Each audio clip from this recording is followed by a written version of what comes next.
Assalomu alaykum hurmatli obunachilar. Mana bugun biz Qashqadaryo viloyati Yakkabog' tumanidagi navbatdagi ishimizni yakunladik.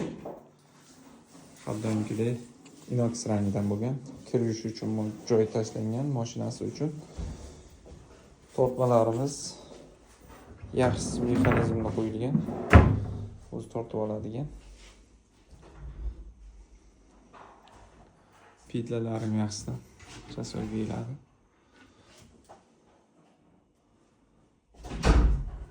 Gaz plita va dimoxodni shu quruvchilarning o'zi taqdim etishgan, domni qurgan egalari. Mo'kaning uy egasini o'zi tanlagan, lekin smestilimiz yaxshi, originaldan qo'yildi. Panel domda har doimgidek kerak bo'ladigan narsa, kichkina joyga ancha narsani sarishtasini oladi.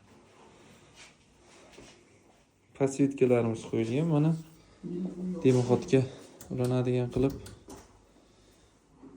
kuradni qilib joylashtirib bergan. Changga ahamiyat bermaysizlar, hali bu yengil to'lg'icha chang artib tashlamagan.